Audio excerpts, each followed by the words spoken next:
வணக்கம். Welcome to கதை திரட்டு audio books. இந்த வீடியோவில் நம்ம என்ன கதை கேட்க போகிறோம்னா, அழகே அழகே கதையின் 6வது பகுதி. நம்ம சேனலை இது வரைக்கும் சப்ஸ்கிரைப் பண்ணாதவங்க சப்ஸ்கிரைப் பண்ணுங்க. பக்கத்தில் இருக்கிற பெல் ஐக்கானை கிளிக் பண்ணி ஆல்ங்கிற ஆப்ஷனை ப்ரெஸ் பண்ணுங்க. ஸோ தட் நான் போடுற கதைகளை உடனுக்குடனே நீங்கள் கேட்கலாம். வாங்க கதைக்குள்ளே போகலாம். சூர்யா திகைப்புற்று தடுமாறியதெல்லாம் கன நேரத்துக்குத்தான். தன்னையும் மீறி தாழ்ந்து விட்ட விழிகளை உயர்த்தி, ஓ அதுவா, நான் முதல்ல தலைவலி மாத்திரை வாங்குறதுக்கு தான் மருந்து கடைக்கு போனேன். மாத்திரைக்கு காசு தர்றதுக்கு ஹேண்ட்பேக்ல கைய விட்டனா, பர்ஸ் ஆபீஸ்லயே விட்டுட்டது தெரிஞ்சிச்சு. மருந்து கடை எங்க ஆபீஸ்ல இருந்து 5 நிமிஷம் நடை. ரோட்டை வேற கிராஸ் பண்ணணும். பர்ஸை மேசை மேலே விட்டனா இல்லாட்டி டிராயரில் விட்டனான்னு நினப்பு வரல. எங்கள் ஹெட் கிளார்க் 5:30 மணிக்கு மேலே தான் கிளம்புவார். அதான் உடனே அவருக்கு ஃபோன் போட்டு இப்படி விஷயம்னு சொன்னேன் என்றாள் கோர்வையாக. அனந்தநாயகி திகில் அடித்து போய்விட்ட முகத்துடன், பர்ஸ் இருந்துச்சா என்றாள். இருந்துச்சு, மேசை மேலேயே வச்சிருந்திருக்க. ஹெட் கிளார்க் எடுத்து வச்சிருந்தாரு. நான் உடனே திரும்பி போய் வாங்கிக்கிட்டேன். அம்மா நம்பிவிட்டது புரிந்ததும் சூர்யா தனக்குத்தானே மனதுள் முதுகில் தட்டி பாராட்டி கொண்டாள். சற்று பொறுத்து பின் கட்டில் சூர்யாவை எதிர்கொண்ட சுகன்யாவின் முகத்தில் மட்டும் அவளை நம்பாத நமட்டு புன்னகை தவழ்ந்து கொண்டிருந்தது. இருவர் பார்வைகளும் சந்தித்து கொண்ட கணத்தில் சுகன்யா சிரிப்பை அடக்கி கொண்டு, நல்லாவே ரீல் விட்டுறக்கா என்றாள். சிச்சி, ரீல் இல்லடி, மெய்யாலுமேதான். அது சரி, நான் மெடிக்கல் ஷாப்புக்கு போனதும் ஃபோன் போட்டதும் அம்மாவுக்கு எப்படி தெரிஞ்சிச்சு? எதிர் வீட்டு மாரியப்ப மூலமா தெரிஞ்சிச்சு. மவுண்ட் ரோட்ல என்ன 5 மணிக்கு பார்த்தவன் நான் வீட்டுக்கு திரும்பி வர்றதுக்குள்ள இங்க எப்படி வந்தான்? அவன்தான் சைக்கிள் சவாரிக்காரனாச்சே. நீ பஸ்ஸுக்கு காத்துட்டு இருந்த நேரத்தை கணக்குல சேர்த்துக்க. ஆமாம்மா அக்கா, இன்னைக்கு சாவித்ரி உன்னோட ஆளை பத்தி இல்லாத பொல்லாத கேள்வியெல்லாம் கேட்டுச்சு. நீ சொன்னதை மட்டும் சொன்ன. இன்னும் எங்க வீட்டுக்கே தெரியாது, அதனால ரகசியமா வச்சுக்கன்னு. அப்பால அவர் பேர் என்ன, எங்க வேலை செய்யறாருன்னு கேட்டுச்சு. நான் அதையெல்லாம் இன்னும் எங்க அக்கா கிட்ட கேட்கலன்னு சொல்லி மழுப்பிட்டேன். நல்ல வேலை பண்ணுன. ஏங்கா, நீ மெய்யாலுமே நேத்து அந்த ஆளோட வெளியே போகலையா? சத்தியமா இல்ல. நேத்தத்து கதை விடு. ஆனா இனிமேற்பட்டு தினமும் 5 மணிக்கு மேல உனக்கு ஆபீஸ்ல வேலை இருக்கும் இல்லையா? சரிதாண்டி அதிக பிரசங்கி, சும்மாரு என்று அவளை அடக்கிவிட்டு நகர்ந்த சூர்யா முகத்தை திருப்பிக் கொண்டு நடந்தாள். மறுநாள் காலை ராஜாதிராஜன் கண் விழித்த போது 7 மணியாகிவிட்டது. அவன் எழுவதற்கென்றே காத்து கொண்டிருந்தது போல் தொலைபேசி கணகணத்தது. தண்டபாணியாகத்தான் இருக்கும் எனும் யூகத்தால் கிளர்ந்த எரிச்சலுடன், ஹலோ என்றான். நான் தான்ப்பா தண்டபாணி பேசுறேன். சொல்லுப்பா, நான் இப்பதான் முழிச்சிட்டு இருக்கேன். கொஞ்சம் பொறுத்து பேசுப்பா, இன்னும் பல்லு கூட விளக்கல. நேத்தே நீ ஃபோன் பண்ணுவேன்னு எதிர்பார்த்தேன்ப்பா. ஃபோன் பண்றேன்னு நான் உங்ககிட்ட சொல்லவே இல்லையே. சொன்னா தானா? சரி விடு, 50 தரேன் இருக்கிற. முதல் தவணை 10,000 எப்பப்பா கொடுப்ப? அதை பத்தி ஒண்ணுமே சொல்லலையே. தண்டபாணி, இதை பாரு, நான் சொல்ற நாள்ல நீ என்னோட ஆபீஸ்க்கு வா, அப்ப பேசலாம். நீ நேத்து என்னோட பேசினப்போ எங்க அப்பா என் ரூம் வாசல்ல வந்து நின்றுக்காரு. நான் கவனிக்கல. ஆனா நல்ல காலம், அப்பா என்னோட முழு பேச்சையும் கேட்கலன்னு தோணுது. தண்டபாணி சிரித்தான். எதுக்குடா சிரிக்கிற? இதுல சிரிக்கிறதுக்கு என்ன இருக்கு? இல்ல, நாம பேசினது முழுக்கவும் அவர் கேட்டிருந்தாருன்னா எப்படி இருக்கும்னு நினைச்சு பார்த்தேன். சிரிப்பு வந்துடுச்சு. உனக்கு சிரிப்பாவா இருக்கு? என்னோட நிலைமை என்ன ஆகி இருக்கும்? சரி சரி, அப்பா நுழைஞ்சிட்டு இருக்காருன்னு நினைக்கிறேன். போனை வச்சுடு. 50க்கு பதிலா 30 வாங்கிக்கிட்டியானா இப்பவே முழு தொகையையும் புரட்டி கொடுத்துட தயாரா இருக்க. 50 தான்னா 10 வாங்கிக்க, அப்புறம் பேசுவோம். பேச்சை துண்டித்து விட்டு ராஜாதிராஜன் பல் துலக்க பின் கட்டுக்கு போனான். அவனை சந்திக்கும் போது காவல்துறையின் சந்தேக பட்டியலில் அவனது பெயர் இடம் பெற்றிருப்பது பற்றி சொல்லி அந்த சாக்கில் சூர்யாவை இழப்பதற்கான ஈட்டுத் தொகையை கணிசமாய் குறைத்துவிட முடியும் என்று அவன் நம்பிக்கை கொண்டான். கூடிய வரையில் அவனுடன் தகராறு எதுவும் வைத்து கொள்ளக்கூடாது என்றும் எண்ணினான். கொலை குற்றத்துக்கு கூட தயங்காதவன் என்பதால் அவனை கவனமாய் கையாள வேண்டும் என்றும் நினைத்தான். அவன் அளவுக்கு தான் மோசமில்லை என்று திருப்திப்பட்டு கொள்ளவும் செய்தான். அவனது தொழிலில் தான் மிக நேரடியாக ஈடுபடாத போதிலும் மாட்டிக்கொள்ளும் சாத்தியக்கூறு இருந்த உண்மை அவனது முதுகுத்தண்டை சில்லிட செய்தது. எனினும் அப்படி நடந்தால் அப்பாவின் செல்வாக்கால் தன்னால் தப்பிவிட முடியும் என்றும் அவன் நம்பினான். அப்பா சொன்னது போல இனி அவனை சிறுக சிறுக வேணும் ஒதுக்கி வைப்பதே புத்திசாலித்தனம் என்று அவனுக்கு தோன்றியது. பல் விளக்கிவிட்டு முகம் துடைத்தபடி அவன் திரும்பிய போது ஜெகநாதன் கூடத்து கட்டிலில் மல்லாந்து படுத்திருந்ததைக் கண்டான். அப்பா, அவர் கண்களை திறந்தார். இன்னைக்கும் அலுப்பா இருக்காப்பா, கொஞ்ச நாளைக்கு ஜாக்கிங்க நிறுத்துங்களேன்பா. அதெல்லாம் இல்ல ராஜா, நேத்து ராத்திரி சரியா தூங்கல, ஏதேதோ யோசிச்சுட்டே இருந்தனா 12 மணிக்கு அப்பால தான் தூக்கம் வந்துச்சு. என்னப்பா யோசிச்சுட்டு இருந்தீங்க? அந்த தண்டபாணி பைய சிநேகிதத்தை நீ விட்டா நல்லா இருக்குமேங்கிறத பத்தித்தான். கொஞ்சம் கொஞ்சமா விட்டு விடுறேன்ப்பா.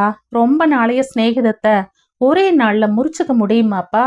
அதுக்கு கொஞ்சம் அவகாசம் தேவைப்பா.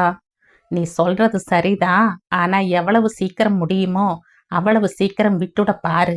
எதுக்கு சொல்றேன்னா, நீ அவனுக்கு வெறும் சிநேகிதன் மட்டும்தான்னாலும் போலீஸ் கேஸ்ன்னு வர்றப்போ அவனோட சம்பந்தப்பட்டவங்க எல்லாரையுமே விசாரிப்பாங்க. நம்ம பேர் எதுக்கு இதுல அனாவசியமா அடிபடணும் இல்லையா? நானும் ஒன்றும் அரிச்சந்திரன் இல்லதான். பிஸ்னஸ்னு வர்றப்போ முன்ன பின்ன அப்படி இப்படி இருக்கிறவன் தான். இருந்தாலும் என்னோட தவறுகள்லாம் சட்டத்துக்கு உட்பட்ட தவறுகள். ஆனா உன் சிநேகித தப்பான தொழில்கள் தான் செஞ்சிட்டு இருக்கான்னு தோணுது. அன்று பிற்பகல் அலுவலகத்தில் வேலை ஓடாமல் ஒரு கோப்பை ராஜாதிராஜன் புரட்டி கொண்டிருந்த போது ஜெகநாதன் அவனை தொலைபேசியில் அழைத்தார். ராஜா, அப்பா பேசுறேன், உடனே கிளம்பி வா. ஏன்பா, உங்களுக்கு உடம்புக்கு ஏதானுமா? அதெல்லாம் இல்லப்பா, நீ உடனே வான்னா வாயேன். அவன் குழப்பத்துடன் உடனே புறப்பட்டான். தண்டபாணி உற்சாகமாக இருந்தான். மும்பைக்கு புறப்பட்டு போய் கிட்டத்தட்ட 10 லட்சம் ரூபாய் மதிப்புள்ள போதை மருந்துகளை எடுத்து வர அவனால் ஒரு நம்பகமான ஆள் அனுப்பப்பட்டிருந்தான். சென்னை சென்ட்ரலில் இருந்து சற்று முன்னர்தான் அவனுக்கு அந்த ஆள் தான் பத்திரமாகவும் சரக்குடனும் எவ்வகை ஆபத்தும் இல்லாமல் திரும்பி விட்டதை தொலைபேசியில் தெரிவித்து பேசினான். நாகதேவன் எந்த நிமிடமும் டாக்ஸியில் வந்து இறங்கக்கூடும். சென்னை சென்ட்ரலில் இருந்த டாக்ஸியில் தனது இருப்பிடத்துக்கு வந்து சேர்வதற்குள் எந்த ஆபத்தும் ஏற்பட்டுவிட போவதில்லை. அப்படி ஏற்படும் போல் தெரிந்தாலும் பரவாயில்லை, உள்ளூர் காவல்துறை ஆட்கள் பலர் அவன் கைக்குள்தான். தண்டபாணி என்கிற பெயரை சொன்னாலே போதும், ஒதுங்கி விடுவார்கள். அவன் இவ்வாறு யோசித்துக் கொண்டிருக்கும் போதே டாக்ஸி அவன் வீட்டு வாசலில் வந்து நின்றது. தண்டபாணி விரைந்து போய் நாகதேவனின் கையில் இருந்த பெட்டியை ஆவலுடன் வாங்கிக் கொண்டு வீட்டினுள் விரைந்தான். டாக்ஸி ஓட்டுநரின் கையில் 200 ரூபாய் தாள்களை கொடுத்த நாகதேவன், நான் சொன்னது ஞாபகம் இருக்கட்டும், நீங்க என்னை இறக்கிவிட்ட இடம் காமராஜர் சிலைக்கு பக்கத்துல, இங்கில்ல, சரியா என்றான். டாக்ஸி ஓட்டுநர் இழித்து தலையசைத்து புறப்பட்டு போனார். மிக விரைந்து வீட்டினுள் ஓடிய நாகதேவன் தண்டபாணியிடம், அண்ணே, இப்ப நாம ரொம்ப ஆபத்தான நிலைமையில இருக்கோம். யாரோ ஒரு புது போலீஸ் ஆபீசர் ஸ்டேஷனுக்கு வெளியே நின்று எல்லா வண்டிகளையும் செக் பண்ணிட்டு இருந்தாரு. நான் பின் பக்கத்தால நைஸா டாக்ஸி பிடிச்சு ஓடியாந்துட்டேன். அப்படியும் ஒரு கான்ஸ்டபிள் கண்ணில் பட வேண்டியதாயிருச்சு. விசில் அடிச்சுக்கிட்டே மோட்டார் பைக்ல துரத்த ஆரம்பிச்சான். நான் கண்டுக்கவே இல்லை. டாக்ஸி டிரைவர் ரொம்ப ஒத்துழைச்சாரு. ஒருக்கா டாக்ஸி நம்பரை நோட் பண்ணி இருந்து பிறகு விசாரிச்சாங்கன்னா காமராஜர் சிலைக்கு பக்கத்துல இறக்கி விட்டதா சொல்லியிருக்கேன். 200 ரூபா கொடுத்துருக்கேன். யாரு அந்த புது போலீஸ் ஆபீசர்? சிபிஐ ஆளா இருக்குமோ என்று முனகியவாறே கனத்த தரை கம்பளத்தை விலக்கி அதன் அடியில் தலையில் பொருத்தப்பட்டிருந்த பலகையை தூக்கிவிட்டு அதன் கீழ் இருந்த சதுரமான பள்ளத்தில் அந்த பெட்டியை வைத்த பின் திரும்பவும் பலகையால் மூடி கம்பளத்தை பரப்பி மறைத்தான் தண்டபாணி. தெரியலண்ணே, ஆளை பார்த்தா கண்டிப்பான ஆசாமியா தெரியுது. நம்ம பங்களாவுக்கே வந்தாலும் கண்டுபிடிக்கிறது சிரமம். அதுக்குத்தான் தரை முழுக்க பலகைகளால மூடி வுட் ஒர்க் பண்ணி வச்சிருக்கேன். பின்னர் இருவரும் சாப்பாட்டு மேசைக்கு முன் சிரித்தபடி அமர்ந்தார்கள். வேலையாள் மேல் நாட்டு குடி வகைகளையும் வறுவல் முந்திரி பருப்பு வகையராவையும் கொண்டு வந்து மேசை மீது வைத்தான். அந்த டாக்ஸி டிரைவர் காட்டி கொடுத்துட மாட்டானே, சொல்லி வச்சிருக்க இல்ல நம்ம கும்பலை பத்தி? சொல்லியிருக்கண்ணே, இருந்தாலும் கொஞ்சம் உதறலாத்தான் இருக்கு. நீ ஒன்று பண்ணியிருக்கலாம் நாகு. வழியில எங்கேயாச்சும் இறங்கிக்கிட்டு வேற ஆட்டோவோ டாக்ஸியோ பிடிச்சி வந்திருக்கலாம். எனக்கு தோணாம இல்லைன்னே, அந்த டிரைவர் ஆண்டையும் சொல்லி வச்சிருந்த. ஆனா வழியில ஒரு வண்டி கூட தென்படலன்னே. சரி விடு, என்ன பண்றது? கான்ஸ்டபிள் விசில் அடிச்சதை கவனிக்கவே இல்லைன்னு பொய் சொல்லியிருக்கேன். ஆனா அவன் பேச்ச நம்பலைன்னா போட்டு அடி அடின்னு அடிப்பாங்க. அதுக்கு நாம் என்ன பண்றது? கையில இருந்த மொத்த பணத்துக்கும் போதை மருந்து வாங்கியாச்சு.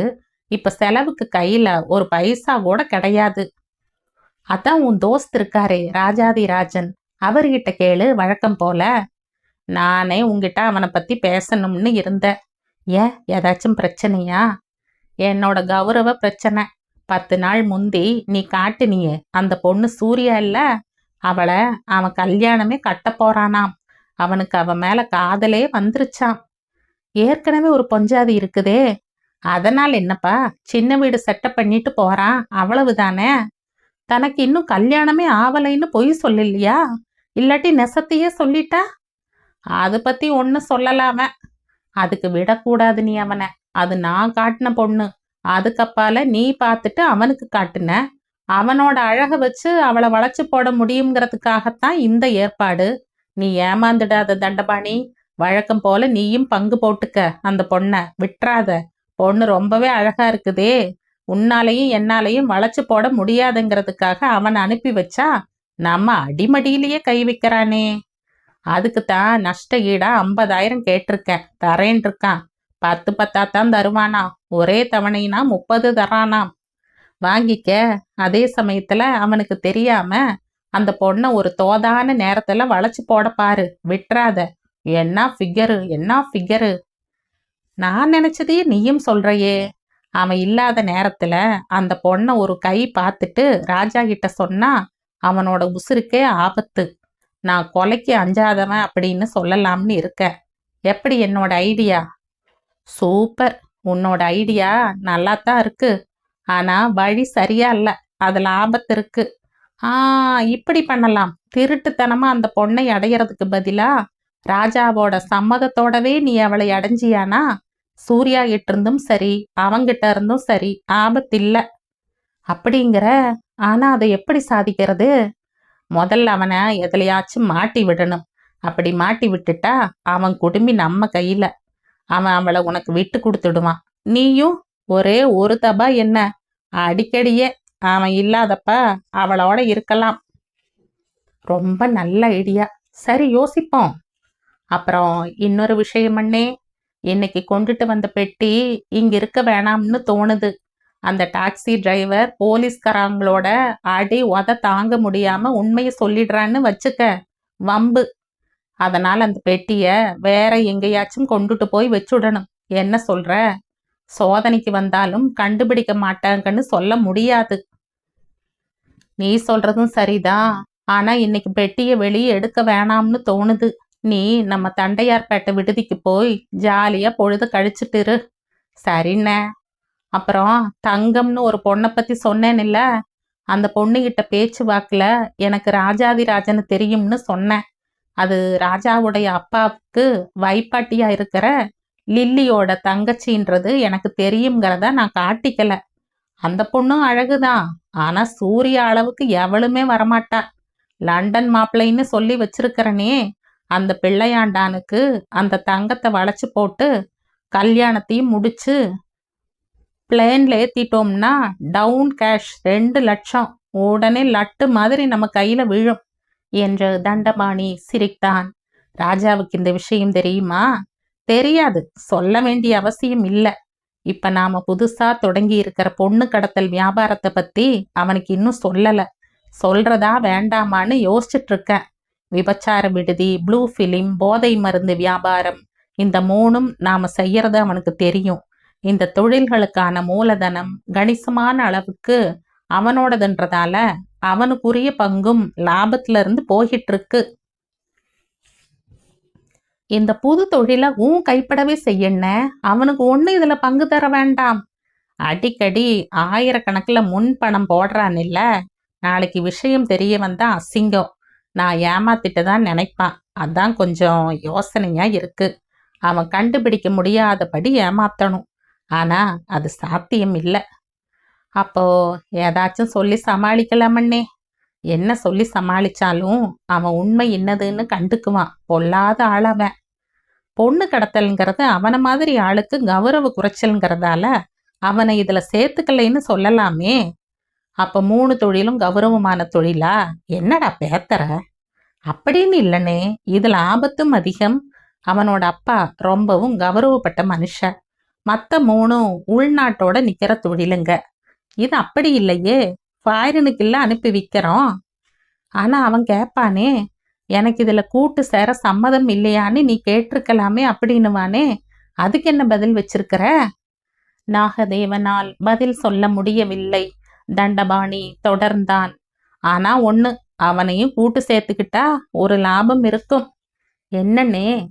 அவங்க அப்பாவும் போலீஸ் கமிஷனரும் ரொம்ப தோஸ்துங்க. எந்த புது கமிஷனர் வந்தாலும் அவரும் இவரும் தோஸ்தாயிடுறாங்க. அது எப்படின்னு தெரியல.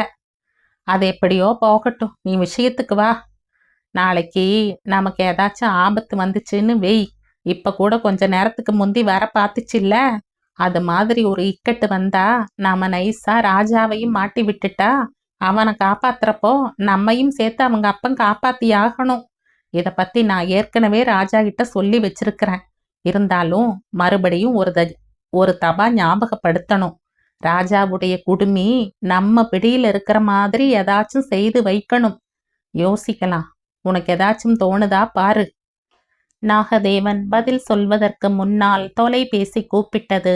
தண்டபாணி ஒலி வாங்கியை எடுத்து காதில் பொருத்தி, ஹலோ, அட ராஜாவா? ஆச்சரியமா இருக்குதே. இப்பதான் நாகா கிட்ட உன்னை பத்தி பேசி வாய் மூடல உன்னோட போன். சொல்லுப்பா என்ற தண்டபாணியின் மூளையில் திடீரென்று ஒரு திட்டம் உருவானது. அதை செயல்படுத்தும் நோக்கத்துடன், ராஜா, டெலிஃபோன் லைன்ல ஏதோ கோளாறு, கரகரன்னு சத்தம் வர்றது. நீ ரிசீவரை வச்சிடு, 2 நிமிஷத்துல நானே கூப்பிடுறேன் என்ற தண்டபாணி அவனிடமிருந்து பதில் வருவதற்குள் ஒலி வாங்கியை கிடத்தி விட்டான். நாகா, சொல்லுனே. முதல்ல கதவு சாத்து, சன்னல் கதவுகளையும் நல்லா மூடிடு. நாகதேவன் அவ்வாறே செய்யலானான். தண்டபாணியின் அப்பா மின்துறையில் உதவி பொறியாளராய் பணிபுரிந்தவர். அவனுடைய சித்தப்பா தொலைபேசி இலாகாவில் பணிபுரிந்தவர். தண்டபாணி இருவரிடமிருந்தும் 2 துறைகள் தொடர்புள்ள வேலைகளை கற்றிருந்தான். நாகா, டேப் ரெக்கார்டரை எடுத்து அதுல காலி கேசட்டை பொறுத்து. நாகதேவன் அப்படியே செய்தான். அதை தொலைபேசி அருகே வைத்து கொண்ட தண்டபாணி ஒலிப்பதிவு கருவியின் மின் கம்பியோடு அதை இணைத்தான்.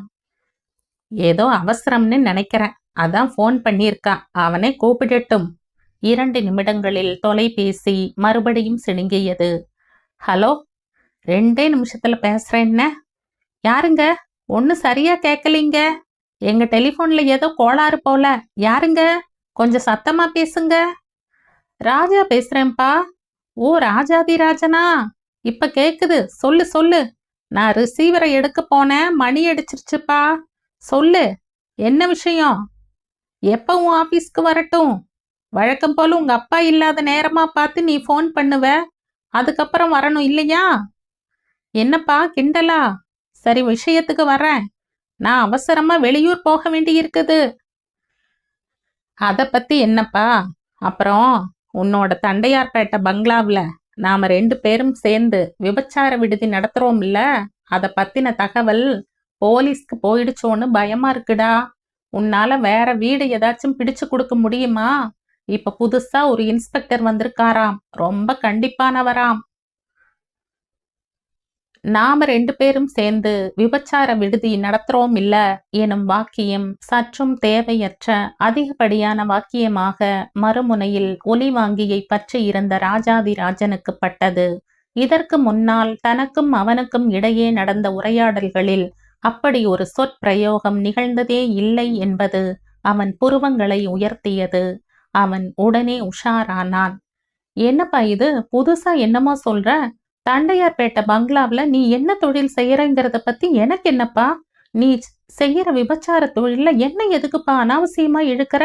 எங்க அப்பா செல்வாக்கு உள்ளவருங்கிறதால என்னையும் இதுல பொய்யா மாட்டி விட்டுட்டா நாளைக்கு போலீஸ் உன்னை மோப்பம் பிடிச்சாங்கன்னா அவரோட இன்ஃப்ளூயன்ஸ்ல நீயும் உன்னோட மத்த கூட்டாளிகளும் தப்பிடலாம்னா? ராஜாதிராஜனின் மூளை வேலை செய்த அசுர வேகமும் அவனது மிக சரியான யூகமும் தண்டபாணியை அயர்த்தி அவனது வாயை கணம் போல் கட்டித்தான் போட்டன. நீ தான்ப்பா என்னென்னமோ பேசுற. வந்தும் இல்ல போயும் இல்ல. இப்ப நான் அவசரமா வெளியூர் போயிட்டு இருக்கேன். என்னோட மிஸ்ஸஸ் சீரியஸா இருக்காங்களாம். குழந்தை செத்து பிறந்துச்சாம். அதனால நான் உடனே போயாகணும். போயிட்டு வந்ததுக்கு அப்பால பேசிக்கலாம். ஆனா ஒண்ணு, நீ என்ன பேசினாலும் நீ செய்துட்டு இருக்கிற நிழலான தொழில்கள்ல அனாவசியமா என்ன சம்மந்தப்படுத்தாத. அப்புறம் நான் பொல்லாதவன் ஆயிடுவேன். சரி சரி, அப்புறம் பார்க்கலாம். இன்னொரு புது பொண்ணு என்று தண்டபாணி தொடங்கியதை காதிலேயே வாங்காமல் ராஜாதிராஜன் தொடர்பை துண்டித்தான். எரிச்சலுடன் ஒலி வாங்கியை ஏறிட்ட தண்டபாணியும் அதை ஆத்திரத்துடன் கிடத்தினான். என்னன்னே, நான் மதுரை எத்தனா அவன் தஞ்சாவூர் எத்தனா இருக்கான் என்ற தண்டபாணி தனக்கும் அவனுக்கும் இடையே நடந்த உரையாடலை நாகதேவனிடம் தெரிவித்தான். அப்ப நாம டேப் ரெக்கார்டரை டெலிஃபோன்ல பொருத்தினது கூட யூகிச்சிருப்பாருங்கிற? அப்படி இருக்காது. ஆனா பக்கத்துல எவனையோ சாட்சியா வச்சுட்டு பேசுறான் போல இருக்கிறங்களாவ அளவுக்காவது யூகிச்சிருப்பா. கெட்டிக்காரன்தான். உன்னோட சிநேகிதனுக்கு உன் அறிவுல பாதியாச்சும் இருக்கும்ல?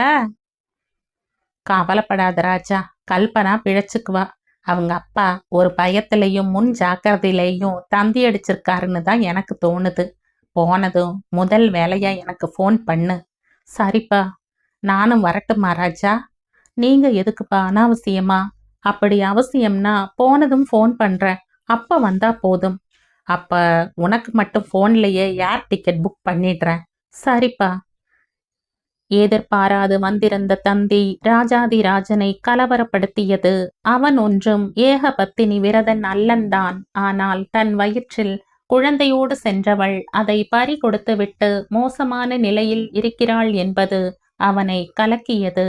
அதே நேரத்தில் நேரக்கூடாதது நேர்ந்தால் தன் காட்டில் மழை என்கிற நினைப்பும் வந்தது. சென்னையை விட்டு கிளம்புவதற்கு முன்னால் சூர்யாவுக்கு எப்படியாவது தான் ஒரு 10 நாட்களுக்கு வெளியூர் செல்வதாய் தெரிவித்து விட அவன் விரும்பினான். ஜெகநாதன் தாமும் அவனுடன் அலுவலகத்துக்கு வராதிருக்க வேண்டுமே என்று கவலைப்பட்டான். பெட்டியில் துணிகளை அடுக்கத் தொடங்கிய அவன் எதிரில் வந்து நின்ற ஜெகநாதன், கவலைப்படாத, கல்பனா சரியாயிடுவா என்றார் ஆறுதலாக. ராத்திரி 8 மணிக்கு தானப்பா பிளேன். அதனால நான் இப்ப ஆபீஸ்க்கு போறேன். நீங்க வீணா அலைய வேணாம், ரெஸ்ட்ல இருங்க. நான் நேரே அங்கிருந்தே ஏர்போர்ட்டுக்கு போய்க்கிறேன். மனசு சரியில்லாத நேரத்துல நீயுந்தா எதுக்குப்பா இன்னைக்கு கம்பெனிக்கு போகணும்? இல்லப்பா, வேலையில ஈடுபட்டா டென்ஷன் கொஞ்சமாச்சும் குறையும், அதுக்குத்தான். அதுவும் சரிதான். நான் தாத்தாவாகிற பாக்கியம் இப்போதைக்கு இல்லைங்கிறத லில்லிக்கு போன்ல சொல்லிடுறேன். சரிப்பா. சற்று பொறுத்து அவன் புறப்பட்டான். வழியில் சூர்யாவின் அலுவலகத்துக்கு முன் காரை நிறுத்தி இறங்கி வரவேற்பறையை கடந்து பணியாளரிடம், மிஸ் சூர்யாவை பார்க்கணும் என்றான். உட்காருங்க என்ற வரவேற்பாளர் சூர்யாவின் பிரிவுடன் தொடர்பு கொண்டு அவளை பார்க்க ஒருவர் வந்திருக்கும் தகவலை கூறினார். 3 நிமிடங்களில் சூர்யா வந்தாள். ராஜாதிராஜன் அவளை பார்த்ததும் எழுந்து நின்றான். வாங்க, வெளியில போய் பேசலாம் என்று கிசு கிசுப்பாய் அவள் சொல்லவும் அவன் உள்ளம் துள்ளியது. ஆபீஸ் டைம் ஆச்சே, 1/2 மணி நேரத்துக்கு அனுமதி வாங்கியிருக்க, வாங்க. இருவரும் வெளியே சென்றார்கள். நான் தான் வந்திருக்கேன்னு எப்படி யூகிச்ச?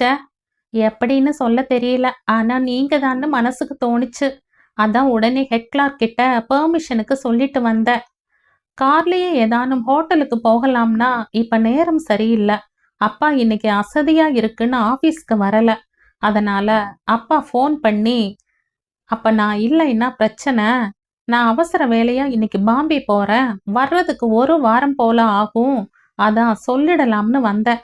அப்போ கார்லயே உட்கார்ந்து பேசலாமா? அவன் முன் கதவை திறந்தான். ஆனால் அவள் அதை பார்க்காதவள் போன்று பின் கதவை திறந்து அமர்ந்தாள். ஆ, முன் சீட்டுக்கு வரமாட்டே இல்ல? இப்போதைக்கு இல்ல. சரி சொல்லுங்க. 1 வாரம் வெளியூர்ல இருக்கிற அளவுக்கு என்ன வேலை? ஆபீஸ் வேலை தான். முடிஞ்சா கட் பண்ணிட்டு முன்னாடியே வந்தாலும் வந்துடுவேன். என் தங்கத்தை பார்க்காம 1 வாரம் தள்ளணுமேன்னு நினைச்சா வாழ்க்கையே வெறுத்துடும் போல இருக்கு. ஆமா, அது என்ன? அன்னைக்கு நீ பாட்டுக்கு 2வது வாட்டி ஃபோன் பண்ணிட்ட. எங்க அப்பா எடுத்துட்டாரு.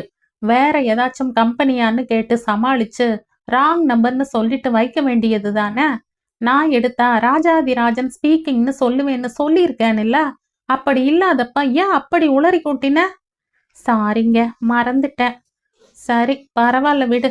இனிமே கவனமா இரு. அதனால ஏதாச்சும் பிரச்சனை வந்துச்சா? சாரிங்க, ரொம்ப சாரி. அப்ப பார்த்து நான் சீட்ல இல்ல. அப்பா என்னை எதுக்கோ கீழே அனுப்பினாரு. போயிட்டு வர்றதுக்குள்ள நீ ஃபோன் பண்ணிட்ட. பதில் சொன்னது யாரு என்னன்னு கூட கேட்டுக்காம ஒளறி கொட்டி இருக்க. நான் வந்ததும் அப்பா நாசுக்கா விசாரிச்சாரு. நம்ம கம்பெனியில வேலை வேணும்னு கேட்டு நச்சரிக்குதுப்பா ஒரு பொண்ணு. என் ஃப்ரெண்ட் ஒருத்தனோட கல்யாணத்துக்கு அந்த பொண்ணும் வந்திருந்துச்சு. அப்ப என்னோட இன்னொரு ஃப்ரெண்ட் அதுக்கு எனக்கு அறிமுகப்படுத்தினதோட நிக்காம, அந்த பொண்ணு எனக்கு தெரிஞ்ச குடும்பத்து பொண்ணு. இப்ப பார்க்கிற வேலையில குறைச்ச சம்பளம் தராங்க. நீ உன் கம்பெனியில சேர்த்துக்கைய அப்படின்னா, அதுல இருந்து தொணப்பிட்டு இருக்குன்னு ஒரு அடி அடிச்சேன்.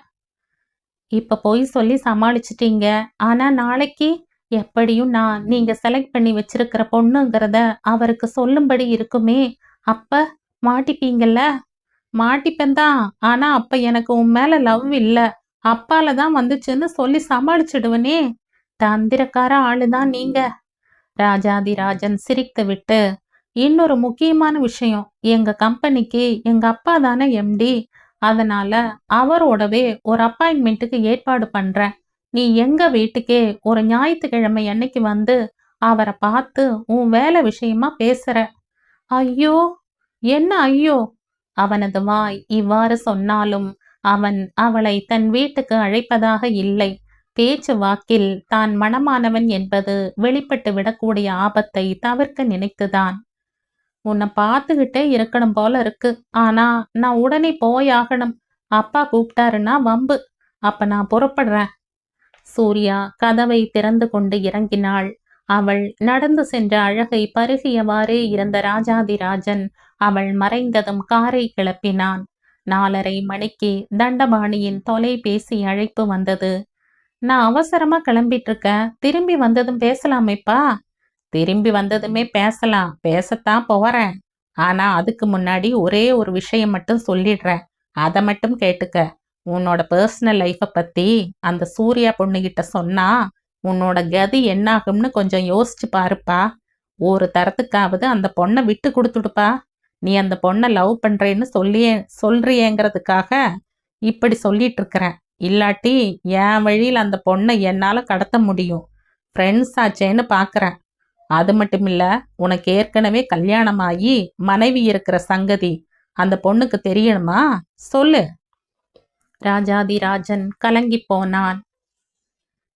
சில வினாடிகளுக்கு பேசவே முடியாத அளவுக்கு ராஜாதிராஜனுக்கு தொண்டை வறண்டு போயிற்று. ஆனால் சுதாரித்து கொண்டு இறைச்சலாய் சிரித்தான். இத பாரு தண்டபாணி, அந்த பொண்ண நான் சின்ன வீடாத்தான் வச்சுக்க போறேங்கிறத அதுகிட்டவே நான் சொல்லியாச்சு. இதெல்லாம் நிரந்தரமா மறைக்கக்கூடிய விஷயமாப்பா. அதனால எதுக்கு வீண் வம்புன்னு உண்மைய சொல்லிட்டேன். அதுவும் அதை பத்தி தனக்கு பரவாயில்லைன்னு சொல்லிடுச்சு. நீ உன்னால் ஆனதை பார்த்துக்க. தண்டபாணிக்கு பேச்சே எழவில்லை. அப்புறம் இன்னொன்னு தண்டபாணி, சூர்யா பத்தி எல்லாம் இனிமே போன்ல பேசாத, நேர்ல வந்து பேசு. ராஜாதிராஜன் பொட்டென்று ஒலி வாங்கியை கிடத்தினான். தனது இருக்கைக்கு திரும்பிய சூர்யாவுக்கும் இன்னும் 1 வாரத்துக்கு ராஜாதிராஜனை பார்க்க முடியாது என்பது அளவற்ற ஏமாற்றம் அளித்தது. அவள் தன் கையில் இருந்த கோப்பின் ஒரே இடத்தில் கண்களை பதித்தவாறு உட்கார்ந்திருந்ததை கவனித்த பவானிக்கு சிரிப்பு வரும் போல் இருந்தது. அடக்கி கொண்டு அவளுக்கு அருகே தனது நாற்காலியை நகர்த்தி போட்டு அமர்ந்து தொண்டையை கனைத்தாள். சூர்யா தன் எண்ணங்களிலிருந்து விடுபட்டு திரும்பி பார்த்து புன்னகை செய்தாள். என்னடி சமாச்சாரம்? அடிக்கடி பெர்மிஷன் போட்டுட்டு வெளியே போற? யார் அந்த ஆளு? ஆளா? ஆளும் இல்ல தேளும் இல்ல. ஃபோன் பண்றதுக்காக வெளியே போனேன். 15 நிமிஷத்துல திரும்பிட்டனா இல்லையா? ஃபோன் பண்ணணும்னா ஆபீஸ் ஃபோன்ல பண்ண வேண்டியது தானே. எப்பவும் உங்க எதிர் வீட்டுக்கு பேசுறப்பெல்லாம் இங்கிருந்து தானடி பேசுவ. இப்ப என்ன புதுசா ஒரு வழக்கம்? சில குடும்ப விஷயம் பேச வேண்டி இருக்குது. நம்ம ஹெட் கிளார்க் ஃபைல புரட்டிட்டு இருப்பாரே தவிர காது ரெண்டையும் வெடைச்சுக்கிட்டு ஒட்டு கேட்கிறவர்னு உனக்குத்தான் தெரியுமே. அதான். அதென்ன புதுசா முளைச்சிருக்கிற குடும்ப விஷயம்? உனக்குன்னு ஒரு குடும்பத்தை தேடிக்க போறது சம்மந்தமாத்தானே? சூர்யாவுக்கு முகம் வெங்காய சரிகின் வண்ணத்தில் நிறம் மாறி போயிற்று. எப்படி வேணா வச்சுக்க. சும்மா சமாளிக்காதடி. நாம கண்ணை மூடிக்கிட்டாலும் மத்தவங்க பார்வையெல்லாம் நம்ம மேல தாண்டி இருக்குது எப்பவுமே. அத மறக்காத. நீ ஒரு அழகான மன்மதனோட கார்ல முந்தா நாள் போனது யாருக்கும் தெரியாதுன்னு நினைக்காத. வேறு வழியற்ற நிலையில் சூர்யா முகத்தை அப்பால் திருப்பிக் கொண்டாள். பவானி சிரித்துவிட்டு தொடர்ந்தாள். ஜோடி பொருத்தம் பிரமாதமா இருக்குன்னு உங்க 2 பேரையும் சேர்த்து வச்சு பார்த்த ஒரு ஆளு என்கிட்ட சொல்லுச்சு. சூர்யா தனது இயல்புக்கு பெரும் அளவில் திரும்பி விட்டாலும் முகத்து சிவப்பு குறையாத நிலையில், யாரு எங்களை பார்த்தாங்க பவானி என்றாள். அது எதுக்கு உனக்கு? நான் கண்டுபிடிச்ச மாதிரி நீயும் கண்டுபிடி. நம்ம ஆபீஸ்காரங்க மேல் யாராச்சுமா? இல்ல, வெளியாளு. ஆம்பளையா பொம்பளையா? அடுத்து பேர்களா அடுக்கி இந்த பேரா அந்த பேரான்னு கேப்ப போல இருக்கே. யாரா இருந்தா என்ன? யாரோ சொன்னாங்க. அது பொய் இல்லைன்னு உன் முகம் சொல்லிடுச்சு. எனக்கு வேண்டியது அவ்வளவுதான். சூர்யா மௌனமாக இருந்தாள். எனக்கு உண்மையிலே ரொம்ப சந்தோஷம். கார் வச்சிட்டு இருக்கிறவருனா பெரிய பணக்கார வீட்டு பிள்ளையாதான் இருக்கணும். எதுக்கும் ஜாக்கிரதையா இருந்துக்கடி. கூடிய வரையில கல்யாணத்தை ஒத்தி போடு. இதுக்கிடையில அந்த ஆளை பத்தி நல்லா விசாரி. நீ கண்கொள்ளா அழகியா இருக்கிறதால ஜாக்கிரதையா இருன்னு சொல்ற. நான் பேசுறது உனக்கு பிடிக்கலன்னா சொல்லிடு, ஒதுங்கிக்கிற. சேச்சே, அப்படியெல்லாம் இல்ல. நானே உங்ககிட்ட சொல்றதாத்தான் இருந்தேன். ஆனா இன்னும் கொஞ்ச நாள் கழிச்சு சொல்லலாம்னு இருந்த பவானி. ஆளு யாரு, என்னென்ன விவரங்கள் சொன்னா நானும் எங்க வீட்டுக்காரர் மூலமா விசாரிச்சு பாக்குறேன். உன் மேல உள்ள அக்கறை தான். வம்புக்கு அலையில சூர்யா. தப்பா எடுத்துக்கல தானே? உண்மையிலே உன்னோட அக்கறைக்கு நான் நன்றிதான் சொல்லணுமே தவிர தப்பா எடுத்துக்கிட்டேன்னா நான் மனுஷியே இல்ல. நீ சொல்றது சரிதான். ஆனா அவங்க வீட்ல அவங்க அப்பா அவசரப்படுவாரு போல.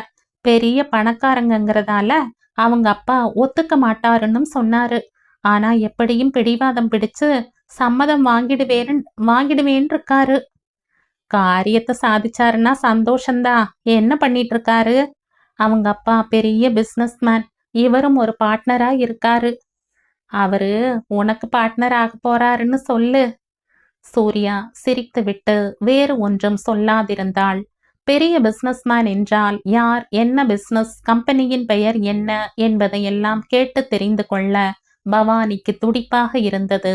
ஆனால் சூர்யா சுருக்கமாய் பிசினஸ் என்று சொல்லிவிட்ட பிற்பாடு மேற்கொண்டு என்ன பிசினஸ் என்று குடைந்து ஆராய்ச்சி கேள்விகள் கேட்க அவளுக்கு தயக்கமாயிருந்தது. என்னுடைய வாழ்த்துக்கள் என்று ஆங்கிலத்தில் அவளை வாழ்த்திவிட்டு பவானி நாற்காலியை நகர்த்தி கொண்டு தன் மேசைக்கு முன் உட்கார்ந்தாள். சூர்யாவின் காதலன் பற்றிய முழு விவரங்களையும் பிறிது சமயம் கேட்டு தெரிந்து கொள்ள வேண்டும் என்றும் எண்ணிக்கொண்டாள்.